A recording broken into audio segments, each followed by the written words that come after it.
Sí, bueno, buenos días. Mi nombre es Alex Pantoja o Alejandro Pantoja y me da gusto estar aquí con ustedes. De hecho, desde que entré, me dio gusto recordar cómo cuando Dios me salvó a los 23 años, hace poquitos años, allá en Ciudad Azteca, en Ecatepec, era algo así parecido acá. La casa del hermano se transformaba exactamente como ahorita en la iglesia, ¿no?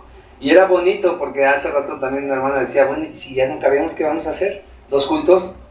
No sé. En ese caso lo que Dios nos dirigió fue a rentar un lugar.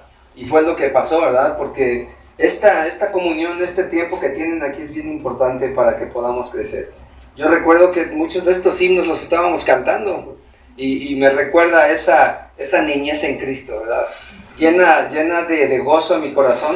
Porque precisamente son verdades que cantamos que afirman quién eres tú, ¿verdad? Un siervo de Dios, en que yo estaba perdido y alejado de Dios, pero ahora estoy aquí. Bueno, pues soy de aquí, de Ciudad de México, solo que, bueno, por diferentes cosas Dios nos ha estado utilizando en diferentes lugares. Ahora estamos viviendo en Guadalajara por ya 4 años y medio, y bueno, vengo acá también con nuestra familia, ¿verdad? Por ahí están Mine, Miris y también Samu, y al ratito también vienen mis suegros. Gracias a Dios por este tiempo que podemos estudiar la palabra de Dios juntos. Yo hice una pequeña presentación de PowerPoint que en un momento más vamos a ver, para ayudar un poquito a estudiar esta porción de la Biblia. Mateo, ¿verdad? Mateo dice 4:12 al 17. Y son pocos versículos, realmente, si los leemos, pues ustedes ya los han leído, pues que mejor todavía. Son pocos versículos. Se ha estado hablando de llamados, se ha estado hablando de que Dios nos envía a compartir su palabra.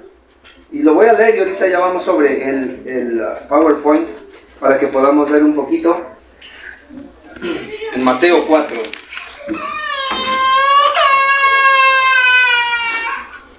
No se preocupen, no hay ningún problema, es parte de estar en casa y eso es lo bonito, ¿verdad? De que si los niños lloran y todo, bueno, los que somos papás y eso, es parte de la vida, entonces sin pena, hermano, no hay ningún problema, podemos estar aquí. Dice la palabra de Dios entonces en Mateo 4, del 12 al 17. Cuando oyó Jesús que Juan estaba preso, volvió a Galilea, y dejando Nazaret vino y habitó en Capernaúm, la de junto al mar, en los confines de Zabulón y de Neftalí, para que se cumpliese lo dicho por medio del profeta Isaías, cuando dijo: tierra de Zabulón y tierra de Neftalí, camino del mar al otro lado del Jordán, Galilea de los gentiles. El pueblo asentado en tinieblas vio una gran luz, y a los asentados en región de sombra de muerte les ha amanecido una luz. Desde entonces comenzó Jesús a predicar y a decir: arrepentíos, porque el reino de los cielos se ha acercado. Y bueno, cuando uno comparte la palabra de Dios, uno tiende a ponerle un título, algo, una frase, así. En este caso yo realmente tomé de aquí mismo, ¿verdad? Dice... De hecho le puse gran luz, porque aquí lo que leímos dice una gran luz. O no sé si en las versiones que tienen ustedes cómo dice. ¿Sí dice así, una gran luz? Luz les resplandeció. Luz les resplandeció. Es decir, yo le había puesto la gran luz o una gran luz.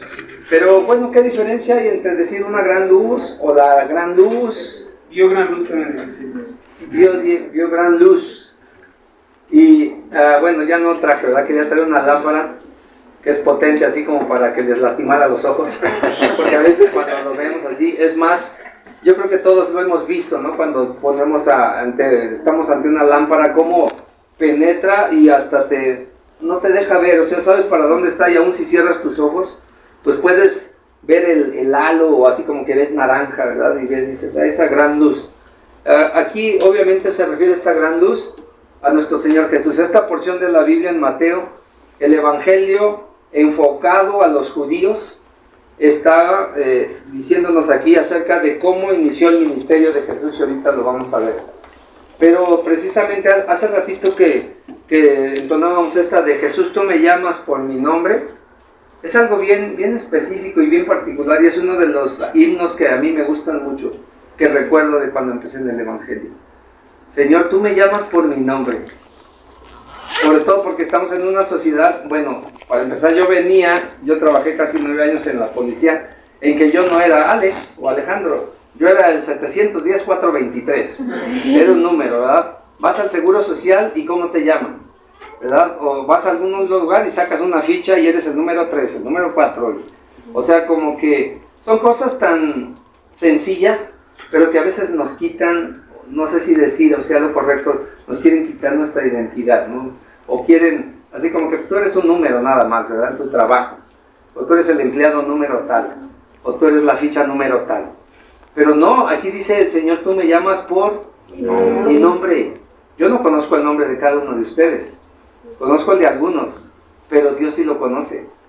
Y es diferente cuando dicen un número a decir Cristian, ¿verdad? Y bueno, no sé si hay otro Cristian aquí, pero al menos si nada más hay un Cristian, Cristian no puede decir, a mí no me están hablando, ¿verdad? Aún, por ejemplo, a veces lo que decimos, ¿verdad? Hermano, ¿a quién estoy hablando?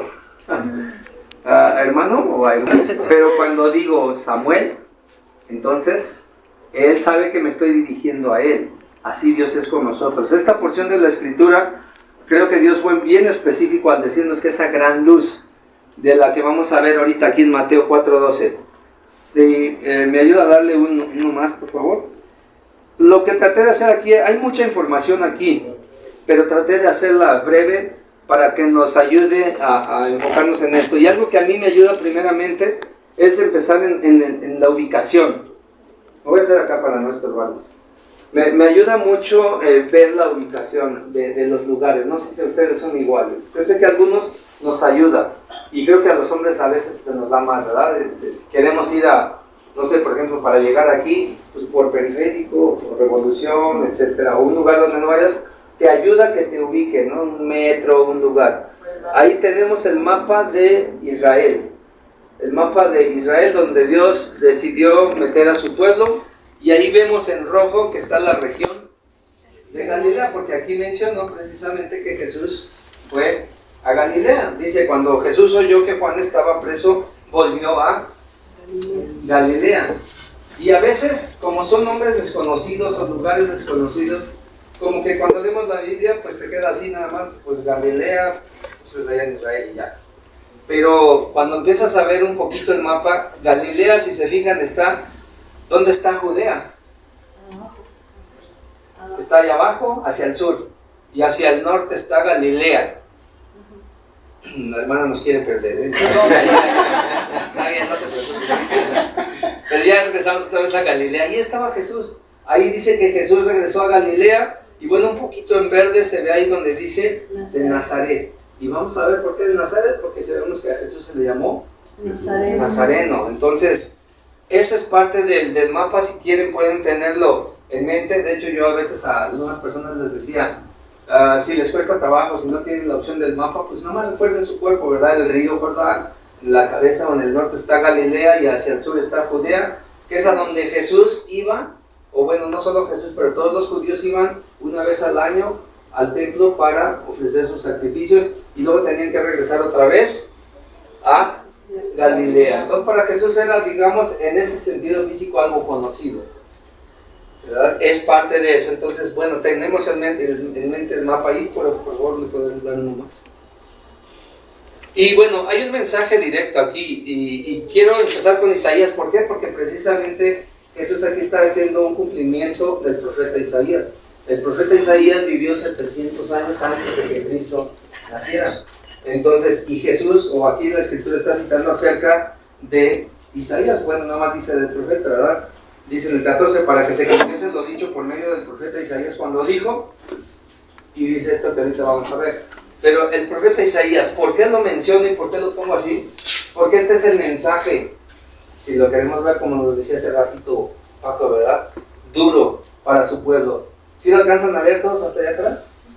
Y es muy gráfico, los profetas. Me encanta cómo Dios es muy gráfico a través de los profetas. Miren lo que les dice: el buey conoce a su dueño y el asno el pesebre de su señor, pero Israel no conoce, mi pueblo no tiene discernimiento. ¿Más claro que eso? El buey conoce a su dueño y el burro conoce el pesebre, y yo. En este caso, la profecía era para los judíos. El pueblo judío no conocía a su creador, no conocía a su salvador, no lo conocía. Y el buey sí. O sea, ¿cómo puede ser que un animal que Dios nos puso por encima de ellos sí reconozcan y nosotros no? Pero bueno, esto es parte de ese mensaje directo que estaba ahí. Podemos darle uno más. Vamos a pasar por varios mensajes y ya después vamos a ver cómo podemos aplicar todo esto a nosotros. El pueblo judío seguía, dice, sin conocer a su creador. Él seguía sin conocer a su Dios y seguía sin conocer a su Salvador. Por eso el mensaje del profeta Isaías, que le dijo que el buey conoce a su dueño. Pero su pueblo, el pueblo judío, o sea, las 12 tribus de Israel, no conocían a su creador. Y lo traté de poner así en orden para que a mí me ayudara también. ¿Quién creó al pueblo? Hablemos que Dios desde el Génesis dice que es creador de todas las cosas. Dios creó a cada hombre, Dios te creó a cada uno de ustedes, me creó a mí. Él es su creador y ellos no lo conocían y tampoco conocían a su Dios, a Adonai, a Hashem, varios nombres que tienen para decirle a Dios, pero no conocían a su Dios y no conocían a su Salvador. Y hasta la fecha hay judíos que dicen, no, ese es un falso profeta, o sea, Jesús, cuanto ya han pasado 2000 años y siguen diciendo ellos que no, siguen esperando que venga el Mesías. Por eso la dureza de lo que les dice Isaías, el buey conoce a su dueño, a su amo, y nosotros, seres humanos, hechos a la imagen y semejanza de Dios, muchas veces andamos perdidos, y esto es un recordatorio para nosotros también. Tal vez si lo conoces es un recordatorio para ti, si no lo conoces, pues para que lo tengas en presente, lo tengas en mente. Uno más, por favor. Bueno, después dice que Jesús, ¿dónde estaba? ¿Se acuerdan del mapa? Por eso lo puse en Galilea, pero lo llamaban Galilea de los gentiles. ¿A qué se refiere esto de gentiles? Que no eran judíos, no eran creyentes. No eran creyentes, ¿qué más dijeron? Judíos, que no eran judíos. No eran judíos, ¿verdad? Algunos de ellos tal vez eran mitad judíos, o sea, padre o madre judío o judía, y el otro cónyuge era no judío. Entonces, Galilea de los gentiles, y dice que brilló una gran luz. Y es interesante por eso. ¿Jesús era judío? Sí. Sí. Y la Biblia enseña que él de hecho fue circuncidado al 8º día, o sea, él cumplió cada cosa de la ley que está escrita acerca de Jesús. Entre ellos estamos viendo de Isaías. Cada cosa que se dijo de Jesús, él lo cumplió. Pero él, siendo judío y teniendo todas las credenciales, todo el poder y la autoridad, él decidió ir a Galilea de los gentiles. O sea, para nosotros tal vez no tiene mucho significado, pero para un judío esto sería erróneo. O sea, ¿cómo se va con los gentiles? Es como en un tiempo ya después eran blancos y negros. Los blancos no se querían juntar para nada con los negros. Y muchas veces era hasta así de muerte que no se juntaban con ellos. Algo así eran los judíos. Yo contaminarme con un gentil, no. Así eran ellos. Pero entonces nuestro Salvador, esa gran luz, decide ir a Galilea de los gentiles, con lo despreciado por la sociedad judía, con lo despreciado de ese tiempo. Jesús decidió intencionalmente vivir ahí con Galilea, en Galilea de los gentiles. Por eso dice Jesús, cuando oyó que Juan estaba preso, volvió a Galilea y dejando Nazaret vino y habitó en Capernaum, de junto al mar, en los confines de Zabulón y de Neftalí. Y esto era para que se cumpliese esa profecía de Isaías. Uno más, por favor. Entonces Jesús, dijimos ya, nació como judío. No nació como gentil, porque María era la madre de Jesús y José el padre, ¿verdad? Conocemos la historia, no biológico, porque no hubo una relación íntima entre José y María para que Jesús naciera. Pero sí, delante de la sociedad, José fue el padre de Jesús. Entonces Jesús nació como judío. Y allí hay otro profeta que dice, Miqueas 5:2, ¿verdad? Dice eso: tú, Belén Efrata, aunque eres pequeña para ser contada entre las familias de Judá, que Judá está en Judea, al sur. De ti me saldrá el que será Señor en Israel, y sus orígenes son desde el principio, desde los días de la eternidad. Nació Jesús como judío, pero él decidió vivir entre los gentiles, que era algo que no era permitido o no era aceptable para el pensamiento judío, pero Jesús decidió esto, y bueno, porque aquí Miqueas nos está diciendo también que tenía que nacer de ese pueblo. Uno más, por favor. Entonces, dice que él fue llamado Nazareno. Ustedes si recuerdan cómo nació Jesús, y nació de María y de José, y después ya como pequeñito hay un rey que quería engañar a los magos para que él fuera también a adorar, y les dice, vayan ustedes para que vean dónde está, yo también vaya y le adoren. Pero después obviamente Dios interviene en la historia y los lleva a Egipto, porque era otra profecía, ¿verdad? De Egipto llamé a mi hijo. O sea, cada cosa que Jesús hizo estaba escrito de él. Jesús no hizo nada así al azar, no se le salió de control nada. Él siempre estuvo en perfecto control, y de ahí lo que cantamos hace rato, ¿verdad? Reina Dios. Dios reina, Él tiene el control de todo.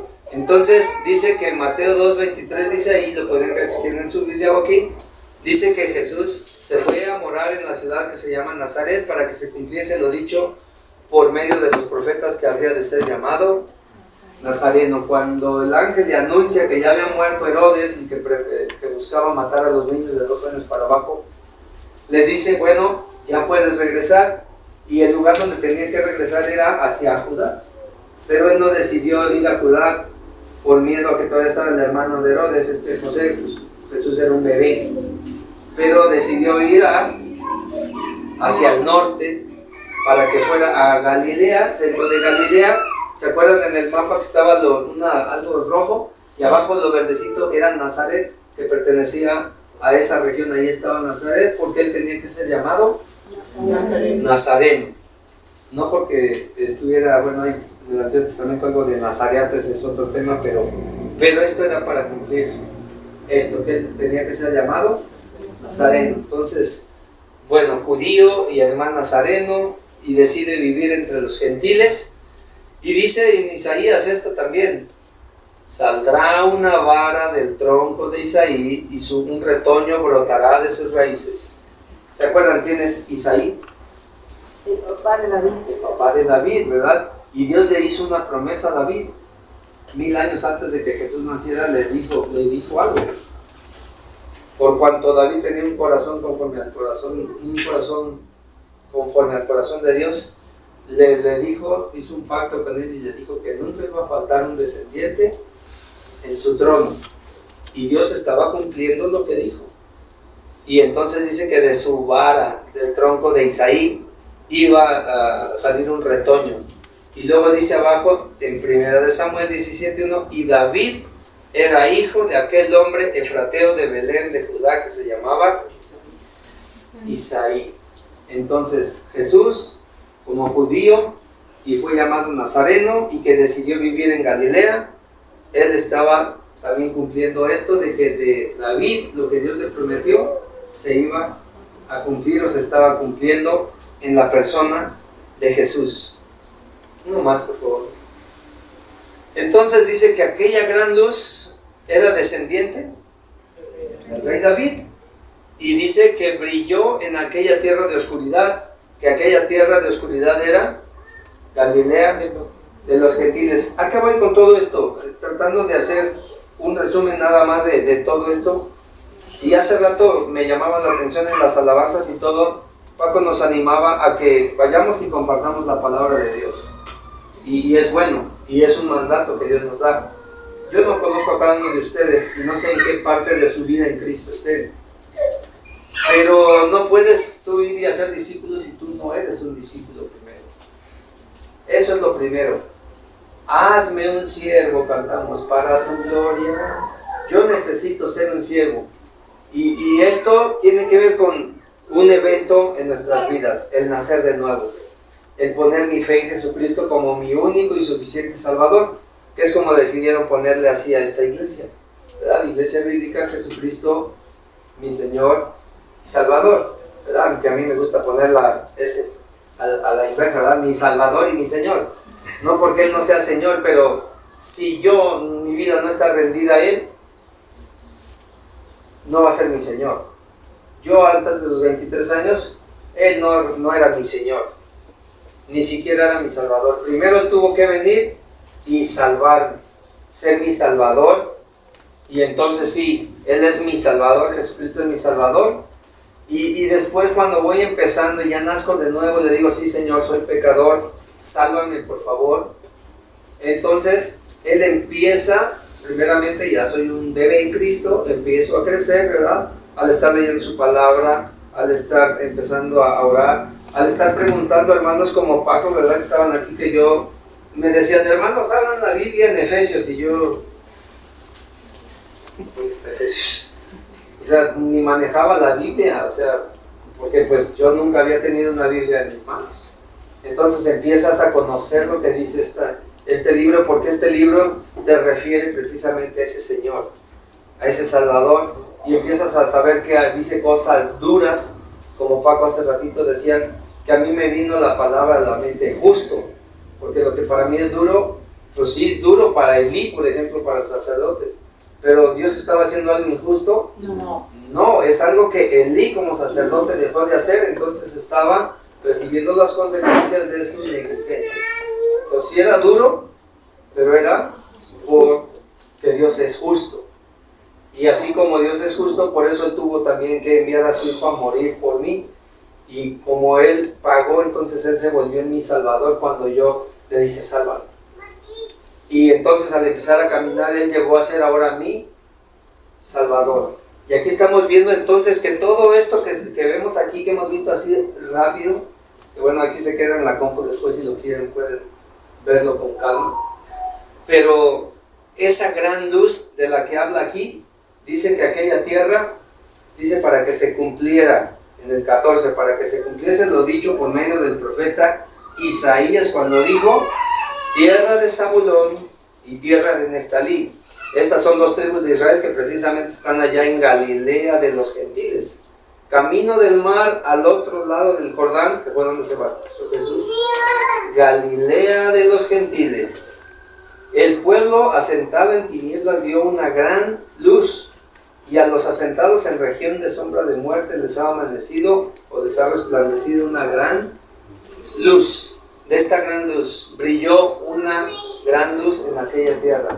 Y por eso veíamos hace rato, Jesús fue judío, nació como judío, pero también él es descendiente de Isaí, o sea, digámoslo así, un judío legítimo y con todo el derecho de poder vivir su vida conforme a la ley de ese tiempo, a la ley de Dios que dio a través de Moisés.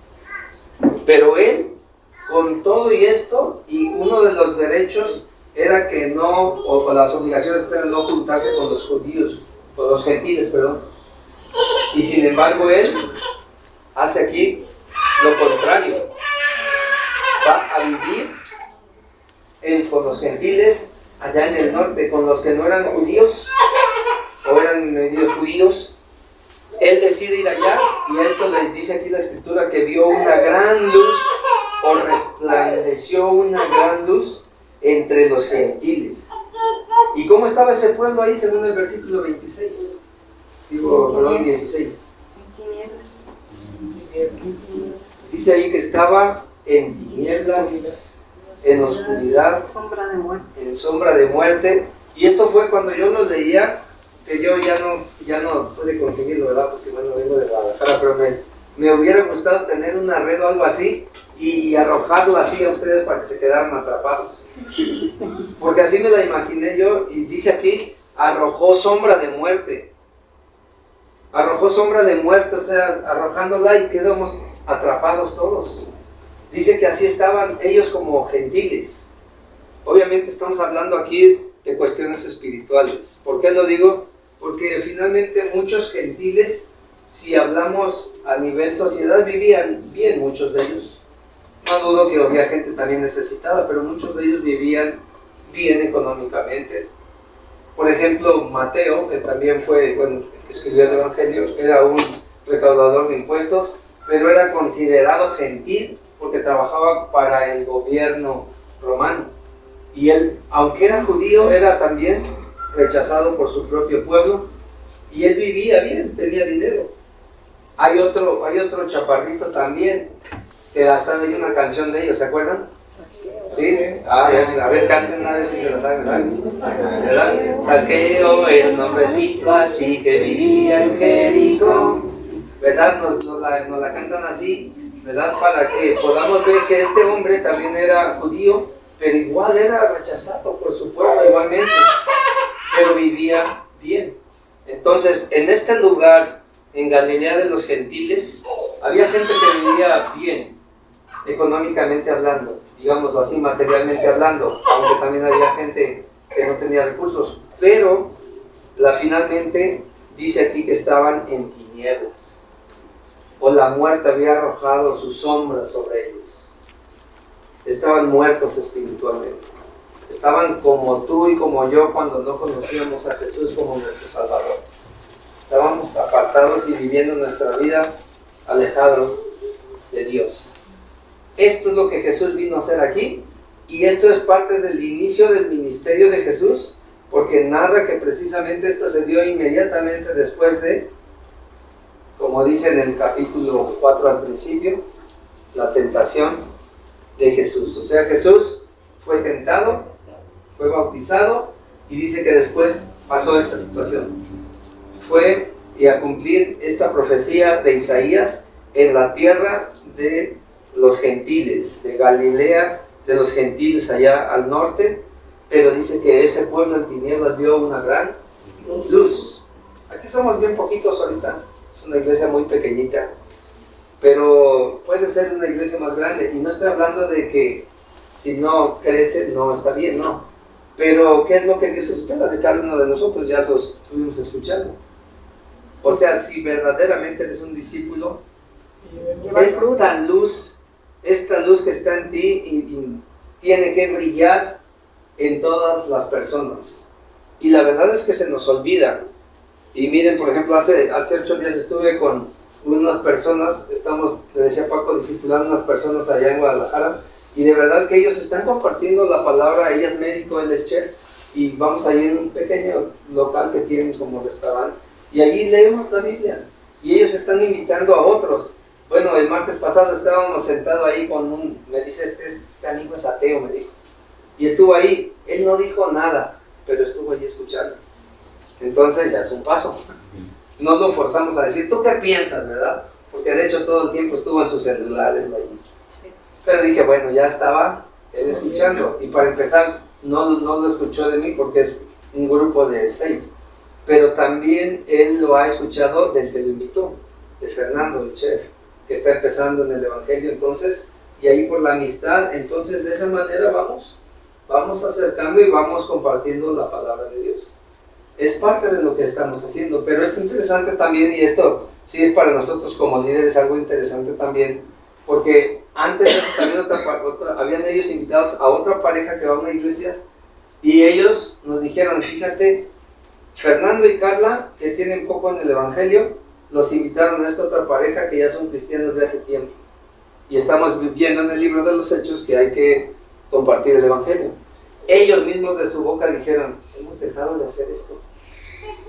¿Por qué dejamos de hacerlas? ¿Por qué dejamos de compartir el Evangelio?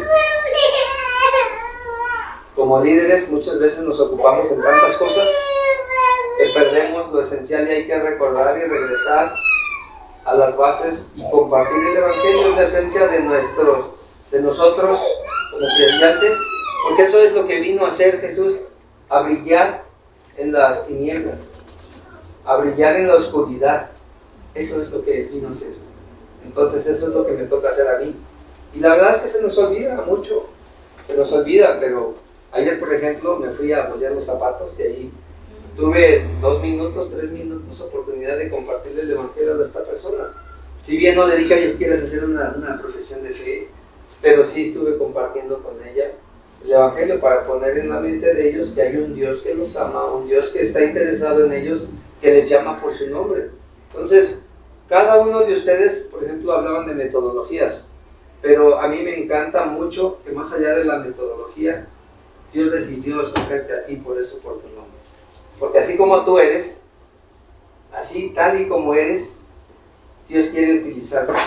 Y en otra parte dice que tú eres una carta abierta de Jesús.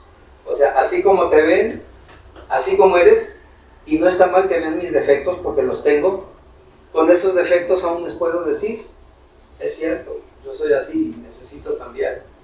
Y sobre todo, no sé aquí cuánto tiempo tienen, pero yo recuerdo que cuando como nuevo creyente regresé a mi casa, pues compartía la palabra de Dios, pero ellos me decían, sí, pero tú eres así, tú eres mentiroso, tú eres así, tú eres...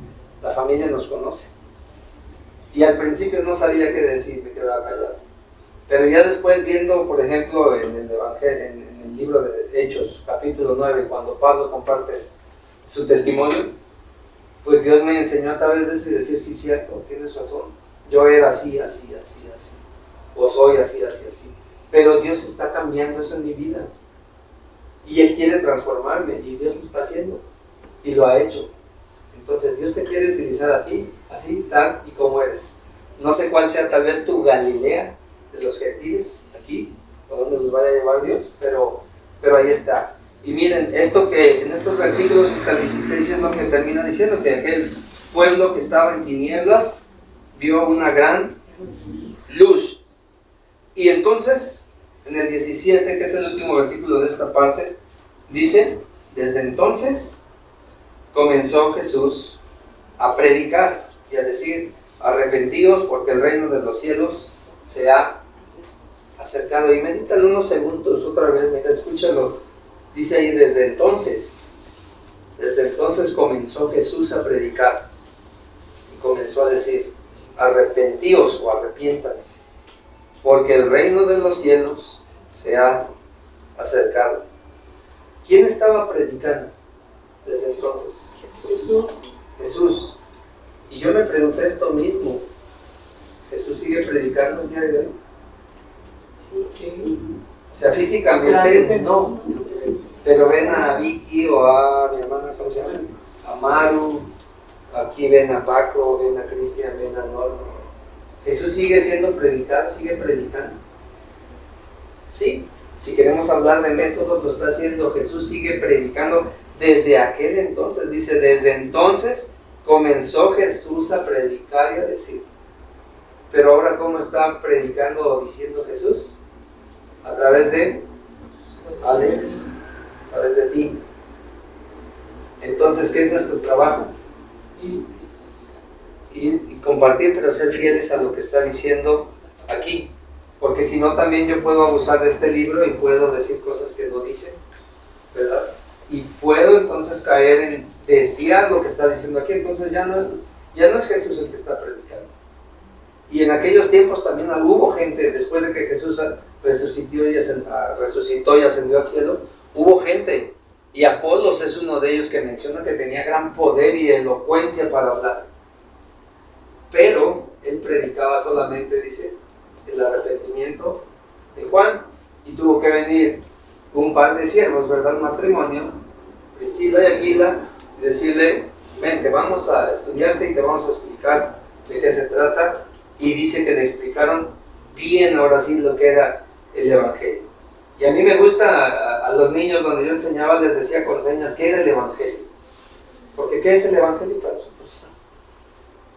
Aquí hay un libro donde lo dice así claramente qué es el Evangelio, ¿verdad? El libro de los Corintios, ¿verdad? Yo les digo a los niños allá donde yo enseñaba con señas un poquito para que ellos se lo aprendieran, les decía que el Evangelio dice, según lo que es la Biblia, dice que el Evangelio es que Cristo, ¿verdad? Señalan que Cristo, porque él fue clavado en la cruz, Cristo murió, fue sepultado, pero al tercer día resucitó. Y estas son señas que muchos sordos, gente aquí que no algunos de ellos no son mudos, pero son sordos, ellos lo hacen así con señas.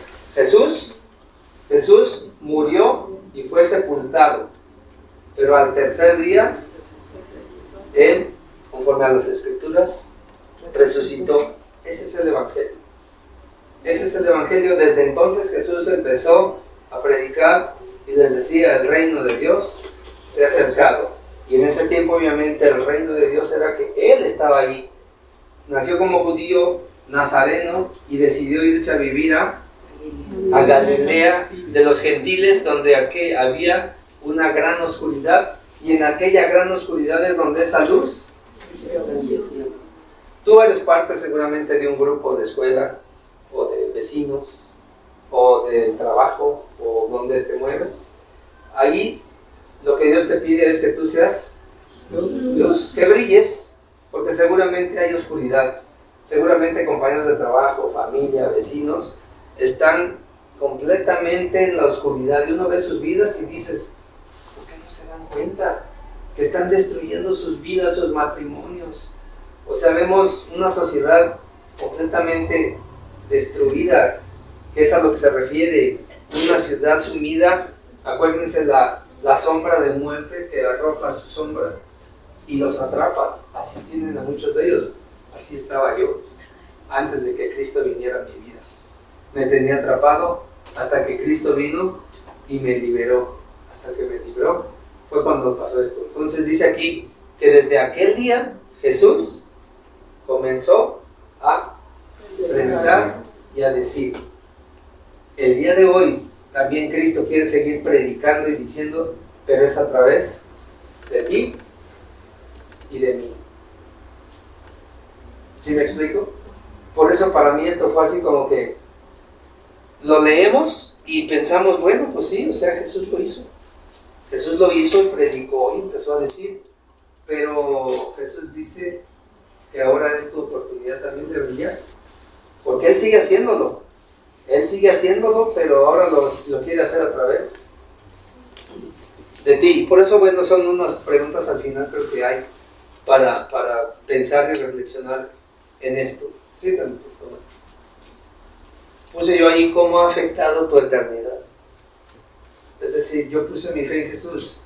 ¿Qué tiene que ver eso con la eternidad? Yo me voy a morir un día, no sé, 70, 80, cuántos años, pero me permita vivir Dios.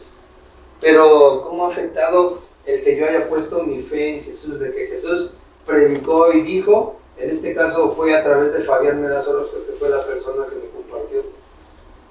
¿Cómo afectó esa decisión mi vida, mi eternidad? ¿Cómo afectó eso tu eternidad cuando tú pusiste tu fe en Jesús? Para empezar, el que cree en Él tiene vida eterna, tienes vida eterna. Es algo que es increíble y difícil de pensar con nuestros propios méritos. Tienes vida eterna, porque Él decidió dártela. Él decidió darme esa vida eterna. Él me buscó cuando yo estaba perdido. Y luego dice ahí, ¿cómo ha afectado tu vida? Porque a veces muchos somos muy espirituales y nos quedamos, sí, pues ya tengo vida eterna, soy salvo, sí, pero mi vida no cambia. Sigo siendo el mismo grosero, el mismo mentiroso, el mismo soberbio, el mismo lo que quieras. O sea, mi vida no cambia. Entonces ahí debe de haber algo que no está bien. O sea, no estoy diciendo que la obra de Cristo no fue efectiva para ti, para tu salvación. Pero si Cristo te salvó, Él es tu Salvador y ahora está más y más siendo tu Señor, debe de haber un cambio en tu vida. Porque si no, algo por ahí no anda bien. No se trata solamente de ser hijo de Dios, ser cristiano, pero que también tu vida vaya cambiando, que vaya siendo transformada. Los que tenemos tal vez más tiempo aquí hemos visto esto. Si lo han visto ustedes en sus vidas, cómo han sido cambiados, han sido transformados, cómo éramos antes. Echen una mirada a su pasado, cómo éramos antes y ahora es diferente. Y lo hermoso es que Dios no ha terminado contigo ni conmigo, porque todavía tengo cosas que cambiar. Pero si veo atrás mi pasado, sí veo cosas que Dios ha estado trabajando en mí. Y bueno, por ahí vi otra. Ahora, ¿son la misma pregunta o no? Sí. ¿Cuál es la diferencia? ¿Cómo puedo afectar? ¿Cómo ya? cambiar Exactamente, ¿verdad? a futuro. A futuro. La misma pregunta, pero antes fue en pasado, algo que ya Dios hizo en mi vida. Ya soy salvo, ya soy hijo de Dios, está bien. Ya tengo vida eterna, está bien. Pero ¿y ahora? Vivo mi vida como yo quiera, como a mí me plazca. Ahora tiene que, dice Cristian, hacia futuro, afectar. ¿Cómo puede afectar tu eternidad? Es una pregunta interesante, ¿no? Porque obviamente las Escrituras nos dejan claro que si tú verdaderamente pusiste tu fe en Jesucristo como tu único Salvador, tienes vida eterna. ¿Y quién te puede quitar esa vida eterna? Nadie. ¿Puedo ser un hijo pródigo yo? Sí puedo. Yo puedo decidir, me cansé, ya me enfadé de la iglesia, ya, ¿qué es eso de estar leyendo la Biblia, de estar orando? Ya me enfadé, ya me cansé. Y me voy a vivir mi vida como se me pegue la gana. ¿Puedo hacer eso? Sí. ¿Eso cómo afecta a mi eternidad? Es decir, ¿dejo de ser hijo de Dios? No. Obviamente en consecuencias las voy a sufrir, ¿verdad? No sé si sean enfermedades, no sé si sean diferentes situaciones aquí, voy a sufrir las consecuencias. El hijo pródigo, véanlo, decidió irse, ¿verdad, papi? Dame mi dinero, y se fue a vivir, y todos eran sus amigos. Pero cuando ya se acabó el dinero, ¿quiénes eran sus amigos? Luego dice que ni de los puestos podía comer. Se parece a nuestra sociedad, ¿no? Cuando tenemos dinero, todos son tus cuates, ¿no? Pero cuando no, ahí ves realmente quién es tu amigo.